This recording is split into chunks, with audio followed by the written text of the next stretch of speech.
Hello and welcome to SSUC's live stream for Sunday, September the 27th, 2020. Welcome everyone, whether you join us locally here in Edmonton or in Saskatoon, in BC, in Ontario, across the world. Welcome wherever you happen to be. SSUC, we are spiritual seekers united in community. We are an inclusive community. We are seeking to live out a more just and a generous spirituality. If that's something that you're seeking, of course you're welcome. As we join together, we hope that this can be a time where we can ponder, where we can question, where we can reflect on life, so that we might live more meaningful days, more meaningful relationships, more meaningful purpose in our living. As we gather online, we recognize that we are together and we enjoy both the connection with each other and the chance to appreciate good story, good words, good music with one another. This morning, I'm joined here by Nancy Steeves, my teammate. We're joined by singers Deb and Pam, and we're joined by a musical ensemble that you've just heard in Katie, Anne, Janice, and our special guest, bassist Jason Baxter. So welcome, and I hope you enjoy all that they have to bring today. We also couldn't have any of this happen without our technical expertise by Dara and Brett with our AV booth crew, and we're glad for them this morning. So wherever we are, we always take a moment to share gratitude for the land and for the place that we find ourselves. Here at SSUC in Edmonton, we are meeting on Treaty 6 territory, and we acknowledge that these are the traditional lands of First Nations and Métis people, the traveling routes of many tribes and nations, and we gather here in honor and respect of all that's come before and the relationships that we continue to build. As we join together here on this morning, we recognize that it is Orange Shirt Day, and we share with Nancy an invitation to this day.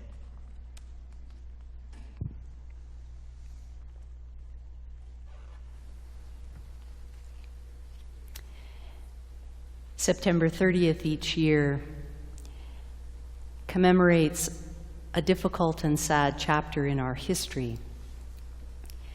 September 30th is Orange Shirt Day, a day to commemorate the experience of residential school survivor Phyllis Webstad, who went to school at a mission school and experienced the loss of her shiny orange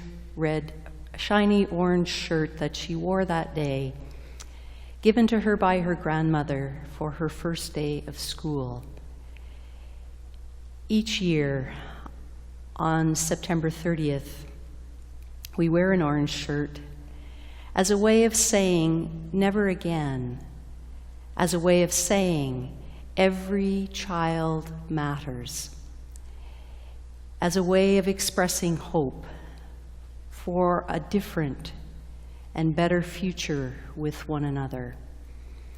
This morning we take a moment to hear the story of Eddie Charlie, also a survivor of Indian residential schools.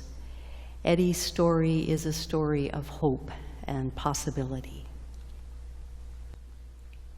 My name is Eddie Charlie. My Indian name is Sinimtin. I'm from the Caucasian Nation, and I'm a survivor of the Cooper Island Residential School.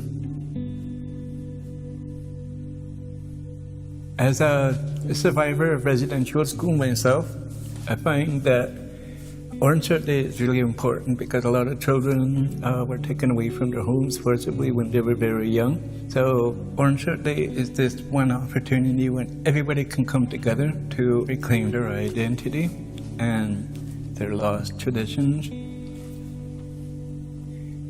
Now, I think you have to look at our spirits much the same way as a river. If you throw something that's no good into the river, it touches everything down along the way. And we've been contaminated by hate, pain, and aggression. And until we clean up that river, we'll always be stuck in that real bad place. If you want to participate in Orange Shirt Day, you need to listen to the stories of the survivors. I experienced enough pain to last me 3 lifetimes, and it's time for me to release some of that anger, some of that pain, by allowing people to see what's inside here, so that they can understand what happened to 150,000 other children. This is why I think Orange Shirt Day is really important, because it gives us an opportunity to talk to people and show them that healing can happen. We're inspiring people to want to be a part of this movement, and not just Indigenous people, but the non-Indigenous community is starting to become aware of what happened to these 150,000 children. And healing will start real slow, but gradually when we start to learn to trust each other again, I think Orange Shirt Day will give us that opportunity to use our voices in an equal way again.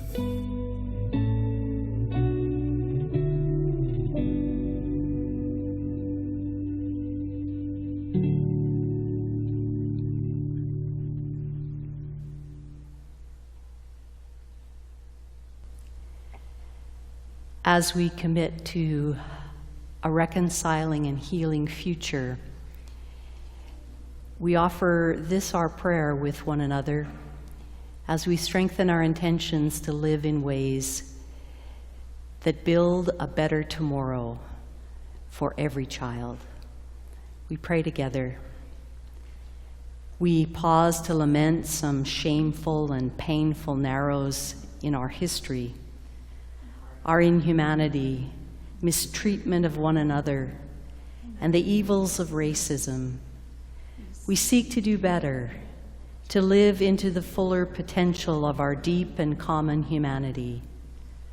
Let there be within us an openness and a gratitude for the diversity of color and culture, language and custom, rituals and traditions. May we deepen our resolve to protect the dignity of each person, refusing to settle for nothing less than equality and equity for all. May we work together that it may be so.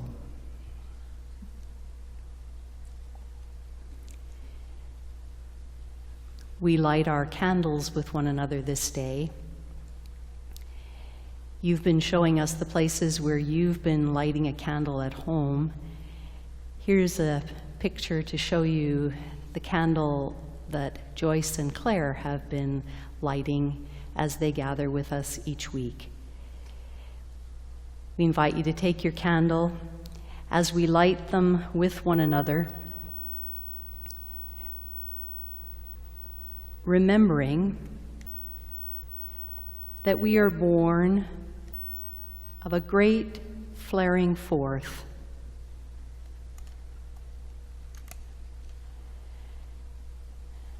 That which birthed the universe some 13.7 billion years ago. And when our species discovered the power of fire, everything changed. The great Jesuit-trained scientific mind of Pierre de Chardin left us with another piece of wisdom when he said, "Someday, we shall harness the energies of love, and then for a second time in the history of the world, we will have discovered fire. We light our candles for this quest, to harness the energies of love, embracing the power of diversity and the grace of acceptance. And on this day, in our place where we have kindled the presence of fire, may we commit ourselves again to all that makes for a kinder, more loving, more gentle world for all of us, where every child matters, where every creature matters, where all life matters.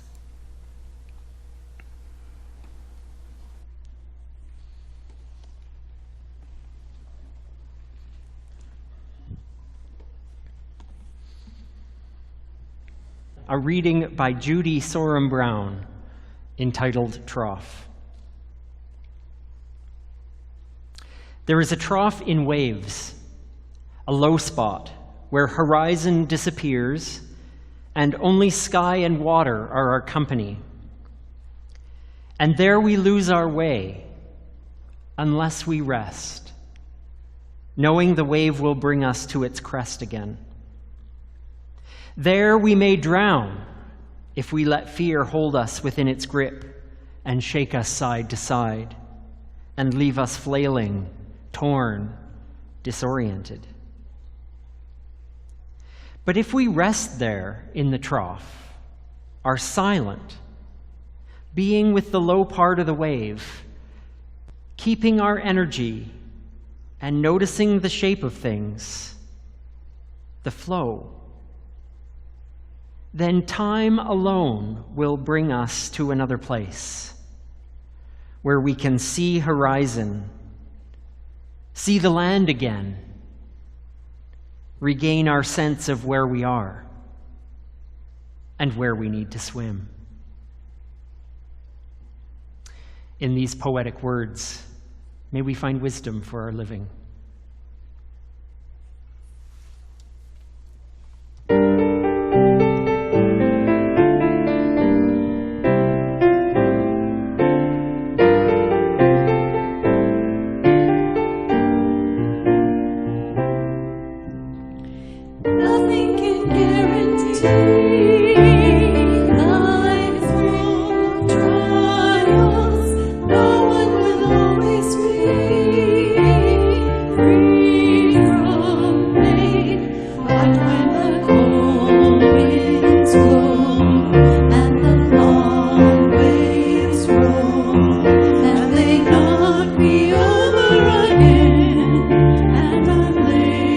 Down low.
For today's Time for All Ages, a story entitled Up the Creek.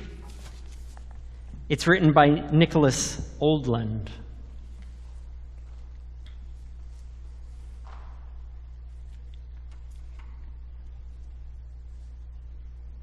There once was a bear, a moose, and a beaver who were the best of friends, though they often disagreed.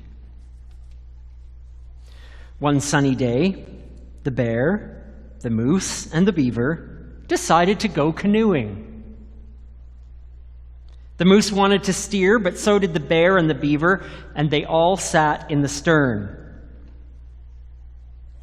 That's the back of the boat. With so much weight in the back of the canoe, it tipped, of course, and they ended up in the water. So they played eeny, meeny, miny, moe, and it was decided that the moose would steer, and they all settled back in the canoe and began to paddle. The bear insisted on paddling port side, but the beaver and the moose also preferred the left. So with everyone paddling on the same side, they traveled in circles. Soon their arms grew tired, so they began to switch sides. That's when they finally started to travel in a straight line. But just as they began to make progress, they came to a stop at a beaver dam. They all had different ideas as to how to get across. The beaver wanted to push the canoe, but that didn't work. The moose thought they should pull the canoe. That didn't work either. Fortunately, the bear figured it out. The only way across was to portage. Back in the water, the bear, the moose, and the beaver settled into a rhythm and started to really enjoy paddling along the river. Look how smiley they are. Oh, but it wasn't long before they began to argue. They argued so loudly that they didn't notice the current growing stronger or the quiet rumbling in the distance. All they could hear was, "Stop splashing! Keep paddling! I'm hungry." Oh, but by the time they noticed, it was too late. The river had turned into a wild whitewater rapids. Thrown sideways underwater, through the air and everywhere, the bear, the moose, and the beaver held on for their lives. Exhausted, bruised, and wet, the three friends decided on a rock in the middle of the rapids. The moose wanted to make a signal fire. The beaver figured swimming to shore would be safer. The bear wanted to throw the beaver to shore to get help. They argued over whose plan was best well into the night. And the next morning it dawned on the bear, the moose, and the beaver that they would have to work together to make it home safely. So they climbed back in their battered canoe, took a deep breath, and ran the rapids. They twisted, they leapt, they crashed, and they blasted through the water. The rapids were fierce, but with the bear's powerful strokes, the moose's steady hoof, and the beaver's clever commands, they set a true, clear course. The bear, the moose, and the beaver made it to the shore. Phew! After a much-needed nap, the bear, the moose, and the beaver worked together to repair their canoe and paddles, and catch some fish, and cook lunch. Before they tucked into their meal, they all gave thanks for the wildest adventure they had ever had. Rested and relaxed, the bear, the moose, and the beaver were ready to set out for home. After taking a long look at the raging rapids, they decided to walk. And who could disagree with that?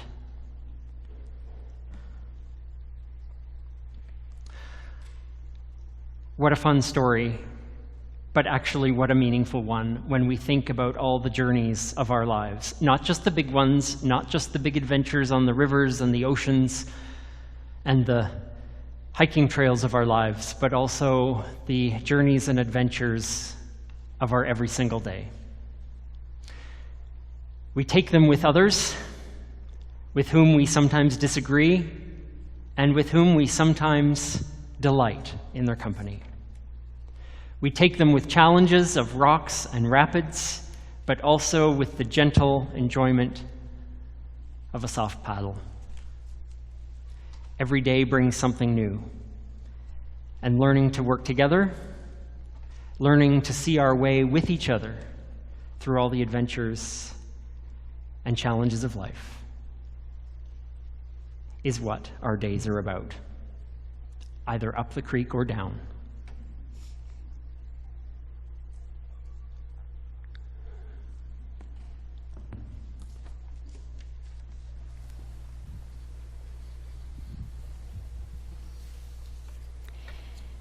And here's another story of friends navigating a body of water, this time navigating a storm on the Sea of the Galilee. This is a first-century story given to us by 3 of the 4 gospel writers. This is the earliest version of the story in Mark's telling of it.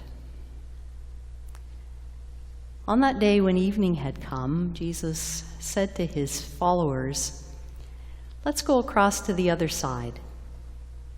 And leaving the crowds behind, his friends took him with them in a boat, just as he was. Other boats were with them. A great gale arose, and the waves beat into the boat so that the boat was already being swamped. But Jesus was in the stern, asleep.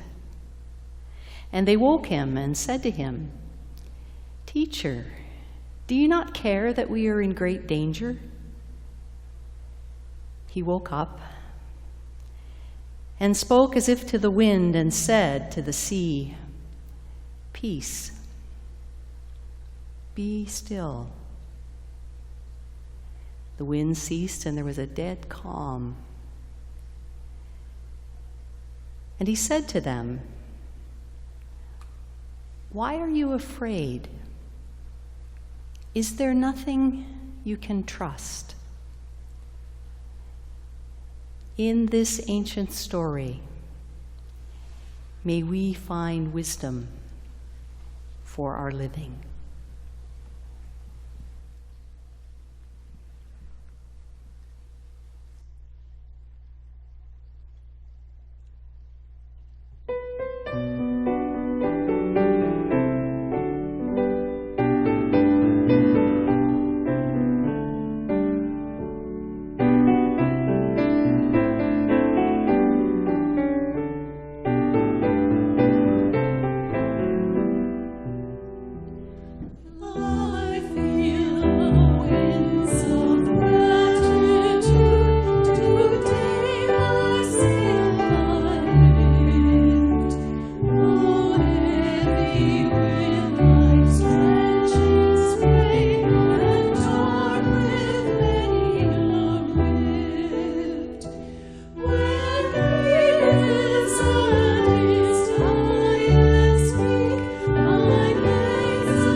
These are the words of Ron Atkinson, written when he was the minister on Quadra Island, serving the community of Cape Mudge. Reflecting on his life in that land, he writes this piece entitled The Narrows. Should you wish to sail north from Vancouver by the Inside Passage between the mainland and Vancouver Island, you first find yourself in the wide open waters of the Strait of Georgia. As you draw near to Quadra Island, a long sandbar and sand flats combine to present a hazard on which many a ship has floundered. This is Cape Mudge, the beginning of Johnstone Strait. Halfway up the west coast of Quadra Island, Vancouver Island lies very close. This is Seymour Narrows, where the famous Ripple Rock was once exploded to make the passage more safe for navigation. Many a ship has sunk here too. The waters seethe and boil with whirlpools in the riptide. The tides are very swift, and a great volume of water has to pass through a small cavern where the granite mountains reach deep into the ocean. A friend tells how he was watching a ship going north ahead of him, and suddenly it lurched, listed, and was swallowed up. It's a dangerous Narrows, and too much engine will make it worse. I'm told you have to take it slow. There's no other quick way north and south along the Inside Passage. If you try to pass the island on the east coast, you must negotiate an even narrower rush of waters, and this is only possible for small craft and at high tide. Sooner or later, all sizable traffic has to go through Seymour Narrows. In our human voyage, there are times of serene, easygoing wideness, times of breadth, and a boundless sense of freedom. Yet often we have to go on through conditions that close in on us. Once we've made our choice, we have to live with things that choose us. Every personal way is a way within limitations, dire straits, finite precariousness. There is no infinite, ideal passage. You can get the Narrows just like you can get the blues. You can get the Narrows when you have let life get too small, when you've let life become a tight place with no exit. Children can get the Narrows under pressure from school and home. Parents and grandparents, singles and couples, young and old, all can get the Narrows. You can get the Narrows from your work, and you can get the Narrows from not finding any work. You can get the Narrows from having to stay at home or from too much travel. We may look at others and marvel at what we think is the breadth of their life, but they too get the Narrows. Housepersons and career persons are apt to envy the freedom of each other. We must all live in one narrowness or another. Often the close and deep yields a richer life than the far and wide. Nevertheless, any newness we open to will also have its own Narrows. We'll have to discern as we go along. The secret is in knowing when we're in a prison we have made and when we are in inevitable and nourishing Narrows of our finitude. It is in the sacred Narrows that each life is deepest and largest and truest. In these words, of a fellow navigator. May we find wisdom for our living.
I've had the experience of sailing through Seymour Narrows on a small sailboat with dear friends who know those waters really well.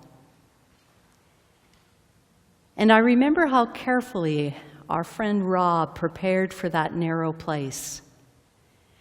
Despite all his experience of passing through those waters, he studied the tides, listened to weather reports, radio reports of others coming to and through the Narrows. And he timed our passage for the most favorable conditions. I remember as we came to that narrow place how we waited for our turn, how we yielded the right-of-way to oncoming traffic, how we stayed out of each other's wake and watched carefully, learning from those who went through the Narrows before us. And I remember how he navigated our turn with patience, with skill, with attentiveness, threading our way through carefully, slowly. It's a very different place to be than it is in the open waters that came before it or after it. It calls for a kind of undivided attention and clear intention. I had the sense that no matter how many times a sailor has navigated those narrows, the best mariners know that it's not a place to take anything for granted or a time to be distracted.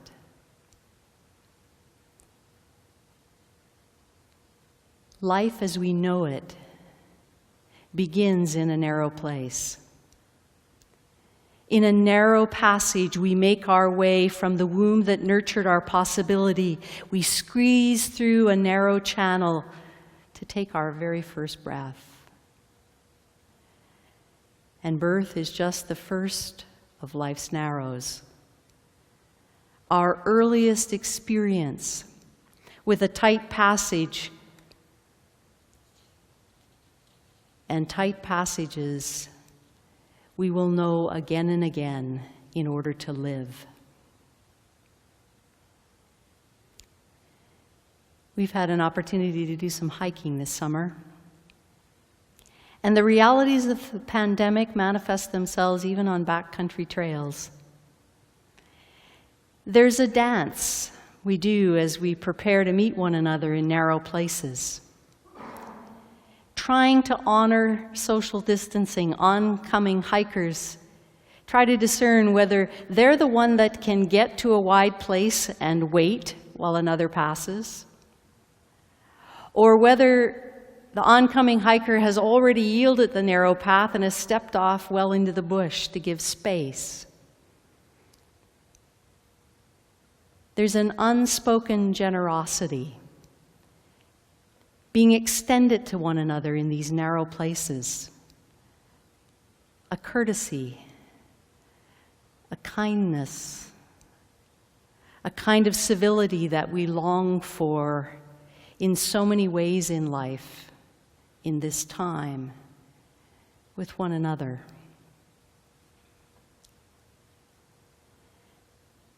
And there were also those times when we were looking for the narrowest place to help us cross a stream, discerning the place where the stream seemed easiest, most possible to cross over safely, where we could leave firm ground and find another solid place for our foot on the other side, a dry place to step, one that wasn't too wobbly or soggy or unable to hold us. Seeing sometimes only one spot to place a foot. Nothing more than that. Just a bit of safe, dry ground that's just big enough. Just a place to step in this moment while we regain our balance. In that ancient story I read a few moments ago, the friends of Jesus would have given just about anything for a dry piece of ground. They were in a tight place, a narrow place of danger. Not just in the storm on that sea that the story gives us, but in the tight times that were closing in around them. The mounting hostility that was growing in opposition to their teacher. The pressures that were closing in on their protest movement, capturing the angry attention of a corrupt economic, religious, and political system that relied on fear and violence to hold on to power. They were navigating the narrows. It's always tempting to mistake the parable of the storm for a supernatural miracle of stilling the storm and thereby miss the life lesson of the story. Unlike those to whom the story was first told, we have a tendency to literalize their metaphors. We treat what they knew to be a highly symbolic story as though it were somehow supernatural history. When this story makes its way from the oral storytelling tradition to be written down more than 40 years after the death of Jesus, those to whom this story was written were navigating the narrows. They were living in another tight and terror-filled time. For Jesus was neither the first nor the last resistor to the Romans who would be violently suppressed. This story is being written 2 generations after the execution of Jesus of Nazareth, written to those living through Nero's persecution of the early Jewish Christian community, those living through the Jewish revolt against Rome that saw Jerusalem seized and their temple destroyed by the empire. It's into that violent and fearful time that this story comes, set in an earlier time in the northern pastoral region of the Galilee. And as the ancient story goes, the friends of Jesus had every reason to be afraid. They had lived in the Galilee long enough to have a healthy respect for its elements. Sudden storms on the sea were legendary. That body of water, surrounded by hills, sitting deep in a basin, changes in pressure cause powerful winds to move across these waters. Every fisherman in that region would know by experience the danger posed by such storms. As the story goes, Jesus is exhausted by the events of his day and the needs of people. He's asleep in the stern when the storm comes up. They wake him because everyone's effort will be needed to get the boat safely to shore. His response is not what we expect. In the world of the story, is he really just speaking to the wind when he says, "Be at peace, be still"? And then he asks his friends about their fear, answering his own question. Why are you afraid? Is there nothing you can trust? The storm in the dark on the Galilee was a great symbol for the chaos of those receiving the story. For they too had every reason to be afraid, and every reason to ask whether there was anything they could trust. When kindness seems exceptional and cruelty seems normative, when prejudice seems pandemic and corruption seems endemic, when we enter the Narrows, despair can easily become the captain of our ship. This is the experience in our personal lives and in our life as a society, in our global and cosmic identity. There is much to fear. And sometimes it feels like there is little to trust.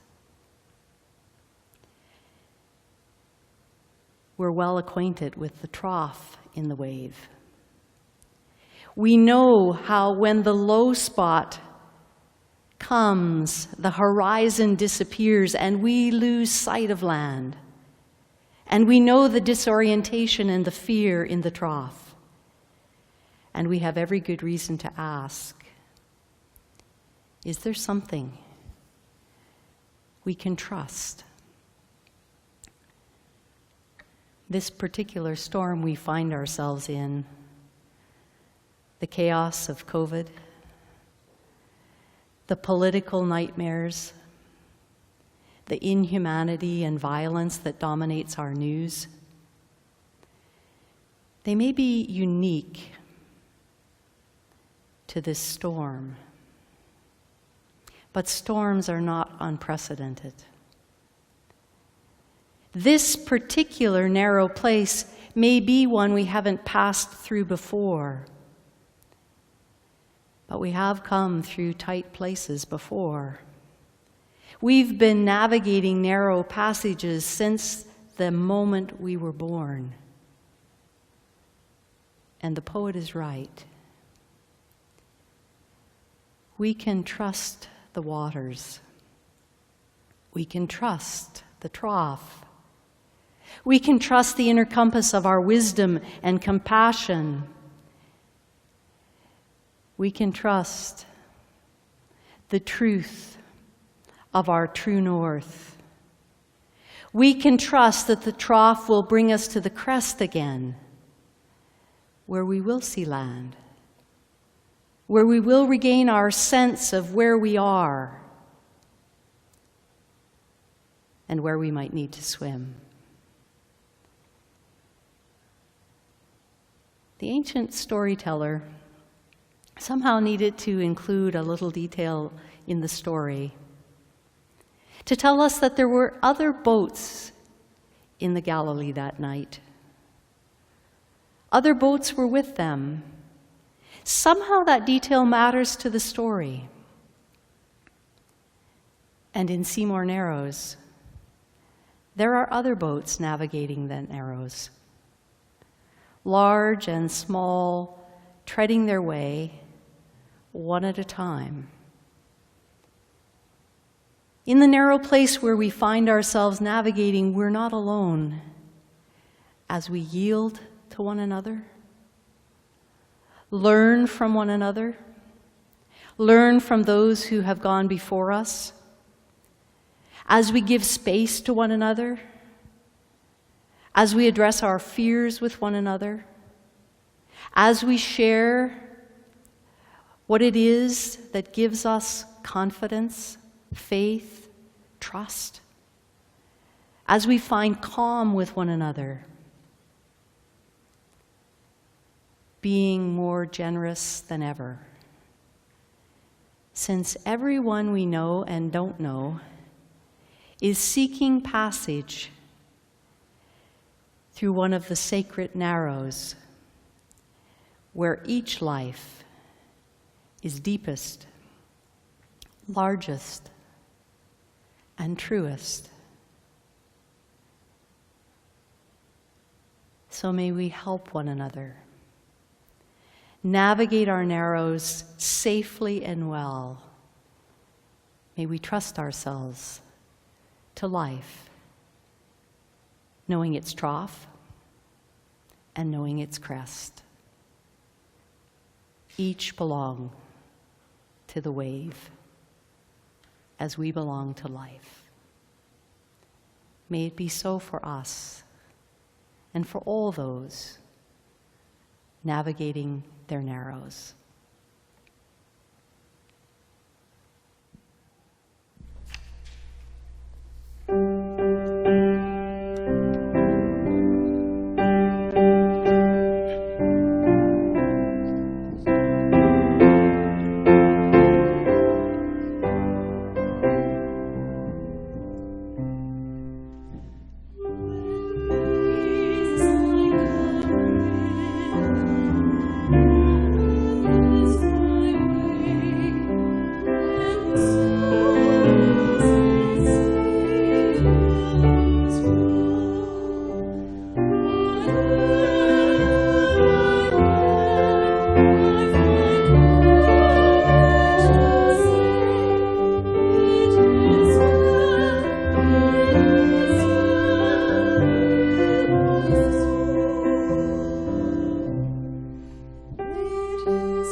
We share just a few announcements with the community this morning, and want to make sure that you know about a few opportunities that are coming up this week. First and foremost, this morning, please feel welcome to join on Zoom the coffee chat at 11:15.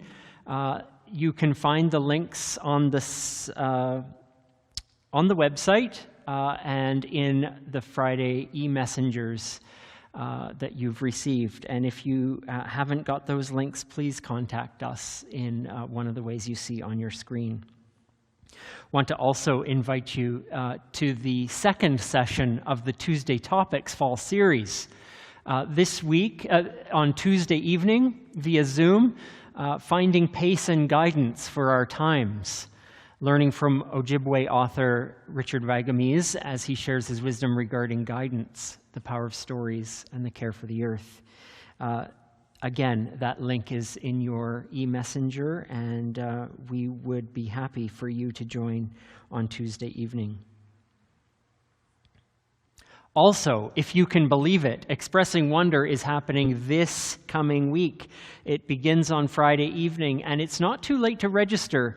Even though the deadline has passed, there are still some spots. Obviously, with us joining on Zoom, there's plenty of space. Please register now, and you can participate in what is going to be a fantastic weekend of speakers, of being together in community, of songs and stories. So please visit the website that you see on your screen and find your way to registering as that begins this Friday.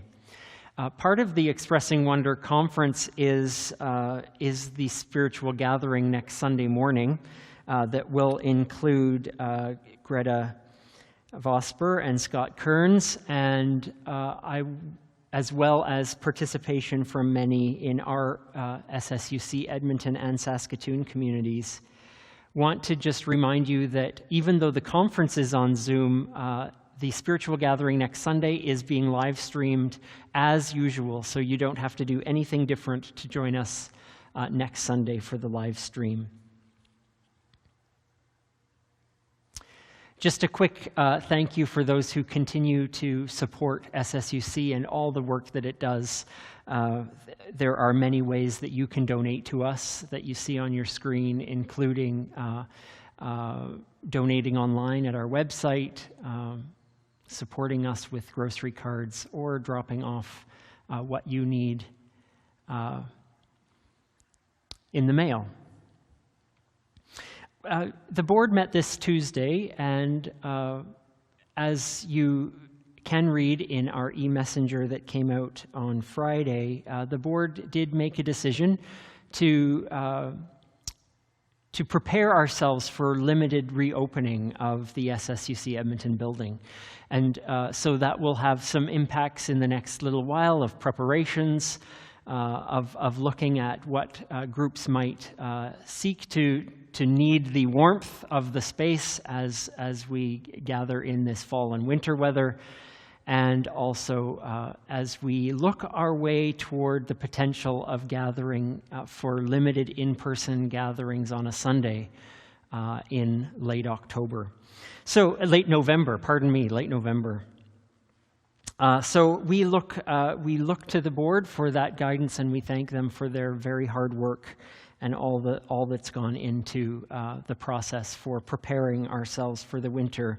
Of course, knowing that our safety and the spread of this virus and what it does here locally is, we'll be keeping our eye on that, and knowing that nothing will happen that will be unsafe. And so our gratitude for all those that are making those decisions in our community.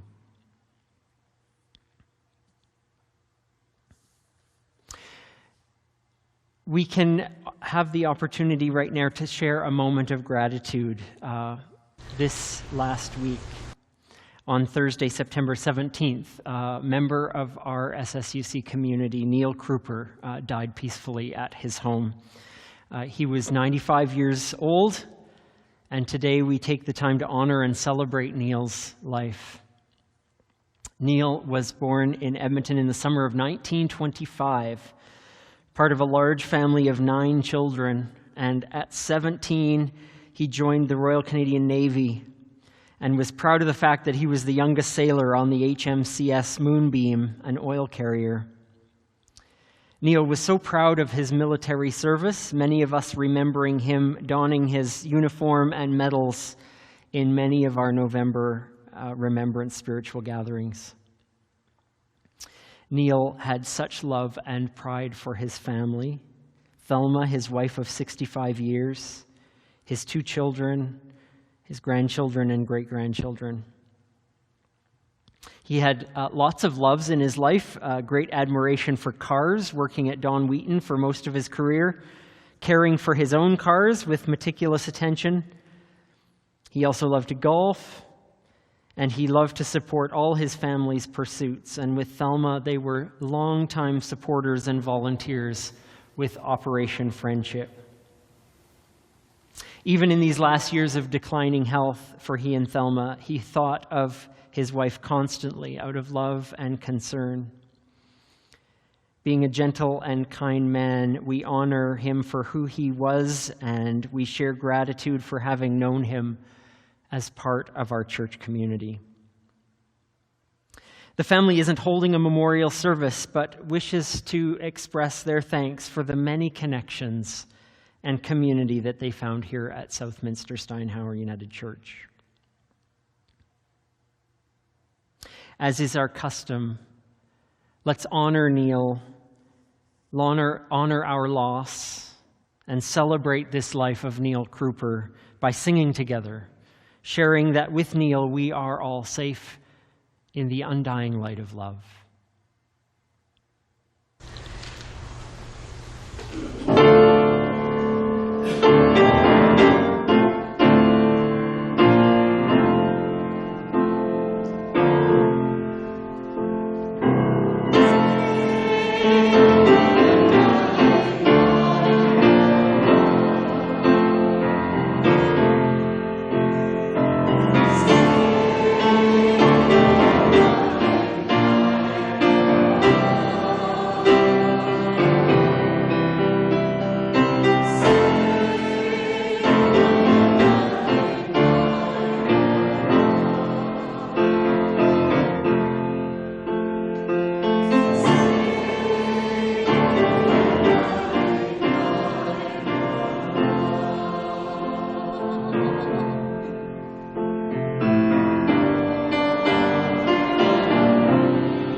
Taking your candle, as we take ours here, changing its light from flame to smoke.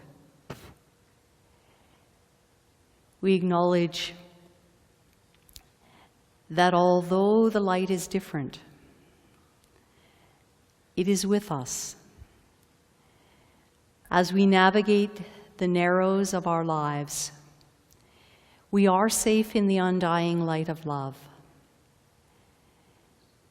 As the story tells us, There were other boats with them also.